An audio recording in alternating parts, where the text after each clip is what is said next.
Hello and welcome to our first audio collection of Car Talk Puzzlers. You know, as the designated presenter of the Puzzler each week, my number one priority was always accuracy, to make sure the puzzler was true, logical, and beyond dispute.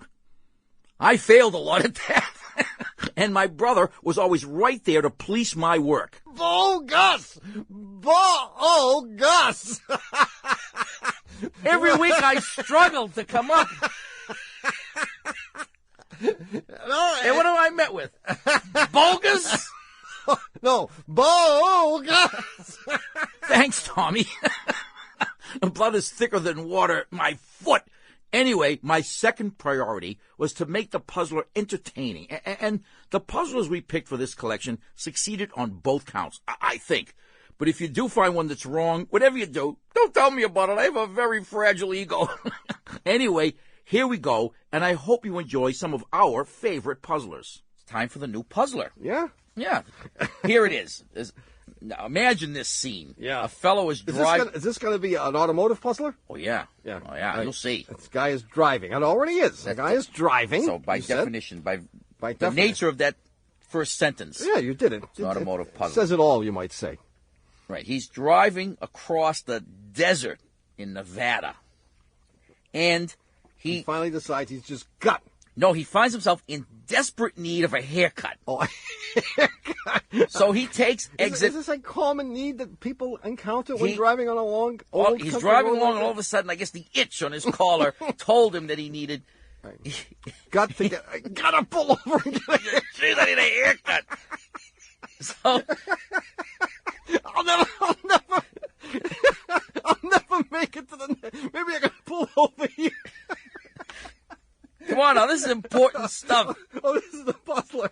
Yeah, okay. So he finds himself in desperate need of a haircut, and he takes the next exit. And he doesn't have a coffee can. Exit 411. A little one-horse town named One Horse, Nevada. And he drives down. You all right?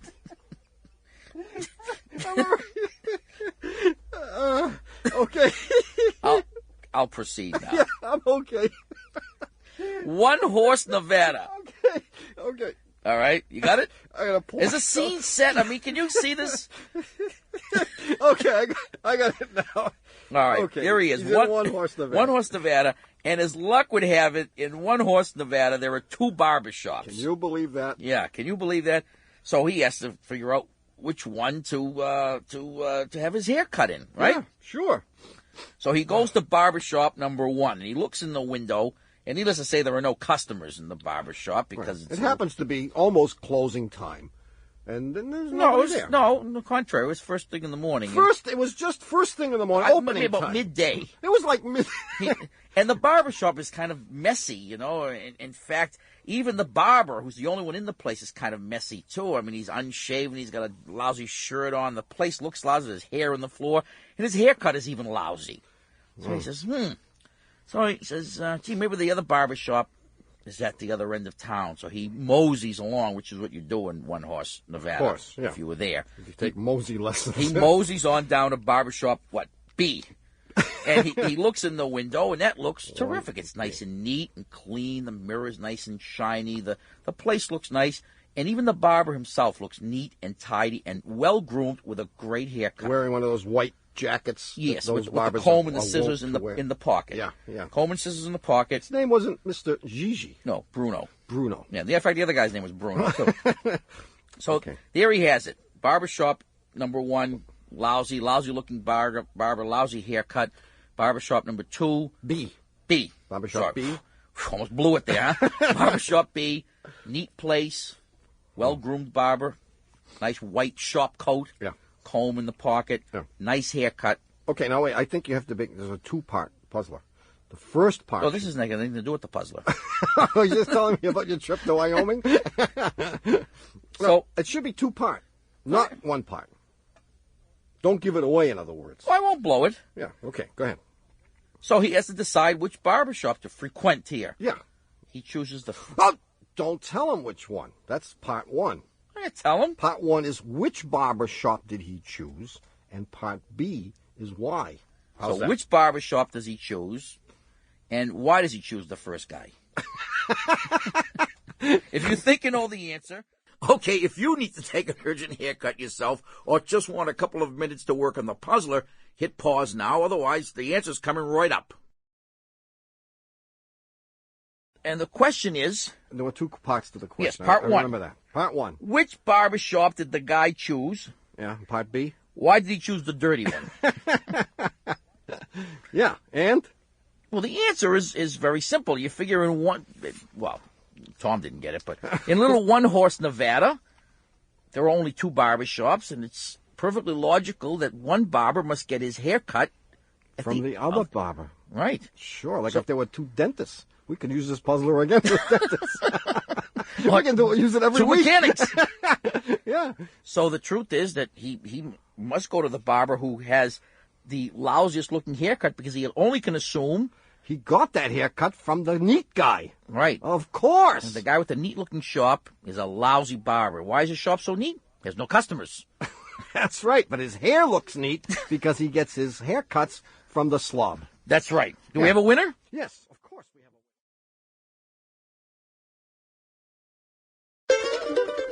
winner. Ha! We're back. You're listening to Car Talk with us, Click and Clack, the Tappet Brothers. And we're here to discuss, of course, cars, car repair, and the new puzzler. Now, yeah. I've had to use the same M.O. on this puzzler that I've used, maximum obfuscation, that I've used many times before. Okay. You may have to help me. Yeah, I'll help. I'll jump right in. Go ahead. All right. Yeah. Long ago, when he was just a lad, our erstwhile producer, Dougie Berman, had 3 girlfriends. At the same time? This was before he was married, I think. No. Oh. He had 3 girlfriends, and he would juggle them, so to speak. On Monday, he would visit one. On Tuesday, another. On Wednesday, the third one. And then he'd repeat the process. Thursday, he'd visit number 1 again, and number 2, et cetera, et cetera. And each time he would make one of these visits, he would drive his car. But before he could drive the car, because it was a junker, he had to go through a little ritual. He would open the hood, and he'd have to top up the coolant because he leaked coolant. Yeah. He had to top up the power steering fluid. That leaked, too. Mm-hmm. He had to fill up the oil because he was burning oil like crazy. Blew smoke out of the tailpipe. Yeah. Brake fluid? And, no, I don't think he needed any brake fluid. Transmission fluid? No. Are you helping or hindering? I'm trying to help you. I'm trying to obfuscate as much as possible. No, that's all right. Okay. Closes the hood, drives to girlfriend number 1's house, and he follows the same procedure every time. He pulls into the driveway, and then he drives as far into the woods as he can, so the other girlfriends won't see his jalopy, which is, quite distinguishable. Yeah. And he does this for girlfriend number 1, and then on Tuesday for girlfriend number 2, and on Wednesday, girlfriend number 3. But when he pulls into girlfriend number 3's driveway, an interesting thing happens. Fire erupts under the hood. The thing bursts into flames. Wow. At which point he jumps out of the car, removes his pants, and beats out the flames. Yeah. And then when the thing has finally subsided, he stashes the car, goes to her house, and tries to explain to her parents why he's coming to meet her with no pants on. So this goes on and on. Girlfriend number 1, no problem. Number 2, no problem. But every time he visits girlfriend number 3, same problem. The car catches fire under the hood. He can't explain it. He takes this as an omen. Yeah. And dumps the other 2 girlfriends and keeps girlfriend number 3. Figures that any girl that can set his pants on fire is going to be worth sticking around with. Yeah. Right? I go with it. I'm with it. So now you have all of the facts, as obfuscated as they may be. Yeah. What is it embedded here in this little narrative? So the question is, how long is it going to take his wife to find out about girlfriend number 3? Is that the question? So to speak. That's the question. I got it. I say she's going to find out about 10 minutes after we leave the studio. So what is it about his visit to girlfriend number 3, knowing what you know, and only what you know, that causes this conflagration under the hood and then ultimately in his pants? So if you think you know the answer... All righty, while Dougie's looking for the fire extinguisher and a new pair of pants, you can hit pause here to think about the answer. Or if thinking seems like too much work, the answer is coming right up. I mean, this is a rather lengthy narrative. Yeah, I just figured it out as you were speaking. What is it about his visit to girlfriend number 3 that causes this conflagration under the hood and ultimately in his pants? Does it have something to do with power steering fluid and the shape of the driveway? Exactly. Does it? You looked at my notes. No. No, it's exactly right. I mentioned earlier in the story that he added coolant. Yeah. He's leaking coolant. He's adding oil, but he's burning oil. Burning the oil. The coolant's not going to adds power steering fluid. Power steering fluid. When he pulls into the driveway of girlfriend number 3, he has to make a very sharp turn. He has a leak in the high-pressure power steering hose, and when the wheel is cut all the way, the increased pressure in the system squirts it out onto the hot exhaust manifold, and that small amount of fluid bursts into flame. Yeah. And we know the rest of the story. He takes his pants off, et cetera, et cetera. And it was only because she had a driveway that had a much sharper turn than the other two. Wow. That he had to remove his pants. And that's how Sip became Mrs. Doug Berman. How unfortunate, huh? Poor kid. And who might our winner be this week, Tommy? Oh, I don't know. Okay, now, here's the puzzler for this week. Now, I've thought about this a lot, and I have a whole bunch of puzzles, but I have to revisit this puzzler from yesteryear for a variety of reasons. Number one, it was... I know one of them. You found out the right answer. All right. Number of reasons plus one. Plus one. Number one, it is perhaps one of the best puzzlers of all time, I think. Monty Hall? Number two, we haven't used it in so long that the people that heard it then are dead. They're dead. Or they forgot. Here it is in its simplest form. Yeah. You may remember the game show. What was that game show? Let's Make a Deal. Let's Make a Deal. Yeah. Where the contestant was presented with 3 doors. Door number 1, door number 2, and door number 3. Behind one of the doors was a wonderful prize, and behind the other 2 doors were crummy prizes known as zonks. Yeah. And very simple. Like a couple of candy bars or some such Exactly. thing. Something not worth much. Exactly. 63 Dodge Dart, anything like that. Here's the deal. You are the contestant. I'm the contestant. Monty Hall says, pick a door. Your chances of picking a zonk are 2 and 3, and your chances of picking the winner are 1 and 3. Right. He says, okay, you pick door number 2. I'm going to show you what's behind one of the doors that you didn't pick. Now, because there are 2 zonks and 1 winner, he knows where the winners and the zonks are. He shows you one of the doors that you didn't pick that's clearly a zonk. So he says, I'm going to show you what's behind door number 1. And he looks behind door number 1. And it's 6 candy bars. 6 candy bars. He then says to you, would you like to keep door number 2, which you've chosen, or would you like to switch to door number 3? That's the question. Should you switch or not switch? Now, if you think you know the answer... Hey, we really do want you to win the Tappan Range and the year's supply of Eskimo pies. So if you want to stop and contemplate the answer, hit pause. Otherwise, just wait and the answer's going to come right up. So he knows where the zonks are. So he says, I'm going to show you what's behind door number 1. And he shows you that, 63 Dart. He then says, do you want to switch your choice from door number 2 to door number 3? And your logic is what? What's the difference? The difference. I had a 1 in 3 chance of winning before. Right. I could just as easily have chosen 3 the first time. What's the difference? I'm sticking with 2. And that's the answer. You should stick. It's a stupid puzzler. No, that isn't the answer. The answer is you should switch. Now, I know this is going to generate all kinds of gnashing of teeth and all kinds of controversy. And especially among all the college professors who've been teaching probability theory all their lives and think they understand it. Well, I know I don't understand anything. I was one of them. You should switch because if you don't switch, your chance of winning is 1 in 3. We already know that. You just pick a door. No matter what he does, your chance is 1 in 3. Exactly. If you do switch, this is the part that's hard to believe. Your chances become 2 in 3. You double your chance. Impossible! I can hear it all over the country. I can hear them all. You can hear it reverberating. Impossible! The guys From have sea to flipped shining out now. sea. They've gone over the edge. I won't stand for it. What's their email address? From Springfield to Springfield to Springfield. To Fairview, to Fairview, to Fairview. Here's the simplest way I can explain it. What Monty Hall is basically offering you is this. He says, you've chosen door number 2. Would you like to switch for doors 1 and 3? Exactly.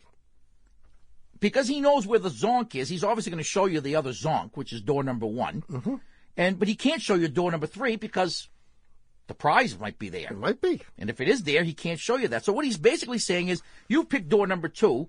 I'm going to give you 1 and 3. If he had not shown you what was behind door number 1 and simply said, Would you like to switch from door 2 to doors 1 and 3?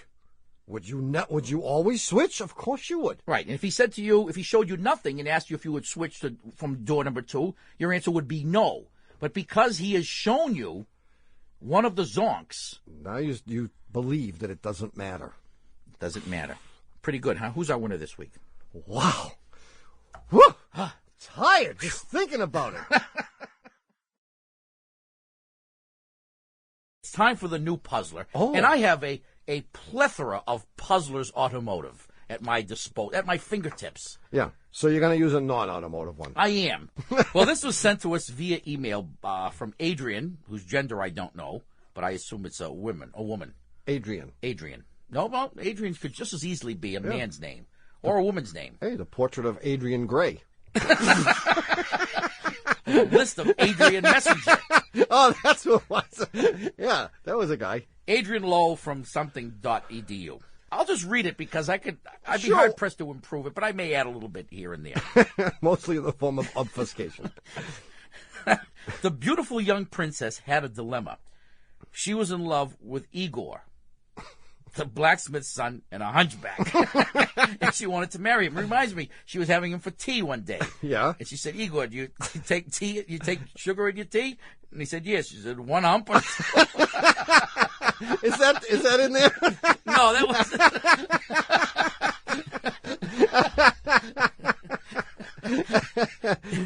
However, Yes. she knew that her father, the king, would not approve. Furthermore, if the king knew of their love, he would surely have the young man executed. Yeah. Or killed. Better still, they devise a plan. Yeah. They will elope. Sadly, their plan is foiled, and they are stopped at the castle gates by the guards, who spotted Igor's hump. Of course. And they are brought before the king. Now, the king was indeed furious, but decided to offer Igor a sporting chance, as they say. He said he would write the word princess on one piece of paper and death on another, and the young lad could decide his own fate by selecting one of the slips of paper from a jar. So the 2 slips are crumbled up, thrown into a jar. An olive jar. An olive jar, yes, Yeah. with no olives in it. Right. And young Igor, his fate in his own hands, as we realized. So if he picks out princess, he gets the princess. Picks out death, boom. There you That's go. it. However, the king was No sneaky. middle ground here. No middle ground. No, pretty binary. No, like banishment. No. How about Elba? No help. I'll take Elba. Even if she's ugly, I'll take her. I really wanted the princess, but I'll take Elba. I'm not going to bother me. Your sister, Elba. It is you, I realize, who drags out the... I'd be done 20 minutes ago with this damn puzzler. I'm just asking questions here. Jeez. All right. All right, Go so ahead. the young man has his fate in his own hands. He has to draw a slip of paper from the jar. However, he knows the king is sneaky and writes death on both slips of paper. Oh, King Furious the First. King Furious the First. Sadly, King Furious the First is a sneak. He's a sneak. He writes death on both pieces of paper. Despite this, Igor manages to win the princess's hand. No kidding. And the question is? How did he thwart the king? Now, if you think you know the answer. Okay, if you want to hear more of my brother interrupting me while I try to give the answer, keep listening. But if you want to take a minute to think about what Igor did, this would be the time to hit pause. And the king writes death on both pieces of paper. But despite this, Igor manages to win the princess's hand. How does he manage this? Wow. This is good. Historic, folkloric, and it's crummy. And it can't be all bad. Any story with a hump in it is good. He reaches into the jar. Yeah. He pulls out a crumpled piece of paper. Yeah. He uncrumples it. Yeah. And he reads on it, death. Oh. A big smile comes across his face. Guy's a quick thinker. He immediately stuffs the piece of paper in his mouth, chews it, and swallows it. Right. Dances around the room and says, "Oh, my God, I can't believe my good fortune." Yeah. And everyone says, "What did it say?" He says, "Ask the king what it says on his slip of paper, and you'll know what mine said." The king, not wanting to be, revealed as a duplicit, sneaking liar that he is, has to show the piece of paper. Throws the paper in his mouth and swallows it. Wasn't thinking quickly enough to do it. Shows his piece of paper that says death. Dodge so Dart. The other one must have said the princess. Of course, after they execute him, they do order an autopsy. Who's that winner? All right, it's time for the new puzzler. Mm-hmm. Now, I want you to pay careful attention because this is a lengthy narrative, and I can say that there are no hints whatsoever embedded in this story. It's just for the sake of telling a story. Okay. But, of course, I lie. And nothing is relevant to the answer. Almost nothing. Yeah. Many years ago, when I was 23, I was engaged in the noble profession of pedagogy. Yeah. In the frozen state of Vermont. Yeah. I was teaching science to 7th and 8th graders. That was no good. Anyway. Who wants McCarthy's in shorts? Anyway, there I was one Saturday morning sitting in front of my TV watching some educational program. I think it was like Mighty Mouse. Sesame Street. And the phone rang, and I knew who it was. It was one of my fellow teachers who happened to live across the street, who I knew was going to ask me to help move a cast iron stove into his house. Oh. Because he had asked me about it the day before. He said, would you help? And so I tried all the usual stuff. The phone rang, and I said, "Hello, there's nobody home. You got it the wrong number," but it didn't work. And he explained to me that he didn't have the stove right then and there. He was going to pick it up at the factory. Oh. And he'd be back in a few hours. Yeah. And if I were available, you could be in Canada in a few hours. Could I help? And I said, "Well, what about that no good brother-in-law that lives with you? Can't he help?" And he said, "Well, he won't be back until late tonight, and you're here and he's not, so you're on." Yeah. And I said, "Okay." I said, "Go get the stove and I'll be waiting." So I immediately got dressed and engaged in every manner of household activity, hoping that I had some kind of an accident. I try like rewiring the house, cleaning the ice off the roof. Spilling hot oil. Deep frying wet stuff. Spilling hot coffee on my lap, everything. Nothing worked. And as I waited, I noticed a wonderful thing began to happen. The snow that was falling down changed to freezing rain. Oh. What could be better? And I said to myself, this could be good, because I can see right now he's at the factory. Yep. And they're loading the stove into his Volkswagen microbus. Except he's never going to be able to get up his steep driveway when he returns. And I'll be off the hook. And maybe by tomorrow, when the ice melts, his brother-in-law will be home.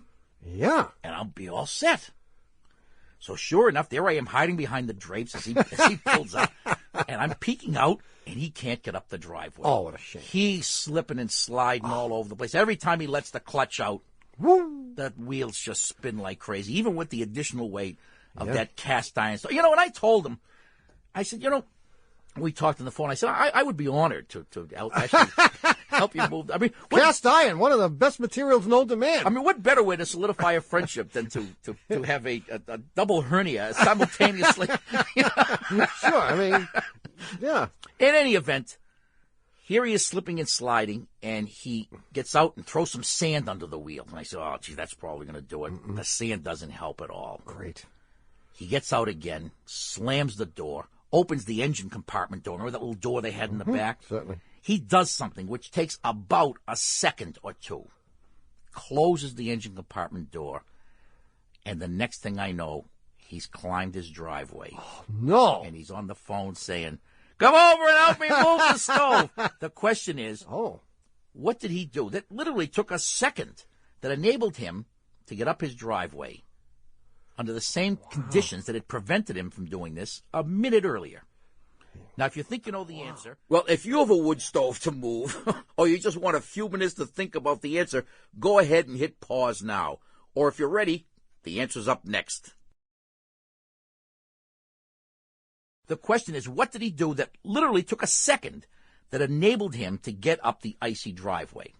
Now, here's the answer. Believe it or not, his Volkswagen bus believe it or not, was transmitting too much torque. It's hard to believe, to the wheels to enable him to negotiate this steep, icy grade. It's like if you're trying to walk on ice. You can't run. You can't. I mean, if you tried to run on the ice, you'd be on your butt in 2 seconds. Whereas if you walk very, very slowly. But he couldn't transmit a small enough amount of power to the wheels to stop from losing his grip. To walk. That's right. So what he did is he opened the back and he pulled the coil wire off so the engine wouldn't start. He got back in, and with the thing in first gear, he turned the key. And all that worked now was the electric motor that would ordinarily start the engine, but he was using the electric motor to take him up the driveway in first gear, albeit slowly, but not slowly enough. And he crept up the driveway with just enough torque to get him up without slipping, and there he was at the top. The equivalent of walking gingerly on the ice so you don't fall on your butt, as opposed to trying to run on the ice where you would fall. Now, alternatively, he could have pulled a spark plug wire or 2 or 3 and made the engine run, for example, on 2 cylinders. But maybe he knew that it was already running on 2 cylinders. That's exactly why. He said, well, I guess 2's too many. Anyway. How about none? Now that that's over with, who's our winner this week? The winner this week is Barry. Talking about the relentless pursuit of perfection, it's obviously time for what? The puzzle. You said it was a rollicking new puzzle. I believe you first discovered this word rollicking just a few weeks ago when you attended a meeting of the International Motor Press Association. Is that correct? Yes, I did. And you said to me the next day, because I had to miss it, I was busy. You said we had a rollicking good time.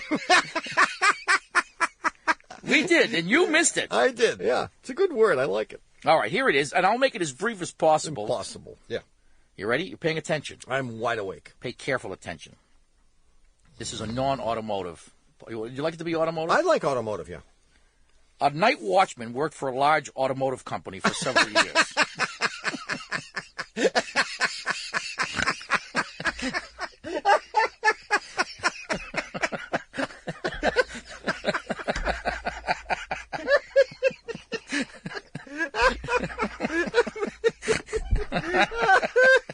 That was good. Okay, go ahead. You got it? Yeah. One Tuesday morning, he runs into the company president's office and demands to see the president immediately. The secretary obviously tries to shut him away, but he will not be denied. And he finally gets into the president's office and he says, "I had a horrible dream last night that you were flying on an airplane that crashed and everyone on board was killed. It was so real that I had to come and tell you immediately." Wow. The president, in fact, had planned to fly to Los Angeles that very same day for a business meeting. The seat cover convention, I believe. Right. He decides to cancel those plans based on what the night watchman told him, being the superstitious guy that he is. That night on the 11 o'clock news, the president learns that the airplane he was supposed to be on had crashed, killing everyone on board except him, because he wasn't on board. Right. It didn't kill anybody who wasn't on board. No. That's good. Including the millions of other people that were not on board. Yeah, think about that. Pretty good, huh? Yeah. Well, we never look at things like that. That's right. We always look at the negative. Look at all the people that weren't killed. That's right. The next morning, he summons the watchman to his office and fires him on the spot. He was going to give him a kiss on both cheeks. He did. Then he fired him. Fires him on the spot. Why? I don't know why, but you said pay attention. I sort of was paying attention. The only piece of that story that made me someplace something clicked was the mention of the 11 o'clock news. Really? And I don't know why. No, it has nothing to do with it whatsoever. Okay, fine. Sample complete. Ready to continue?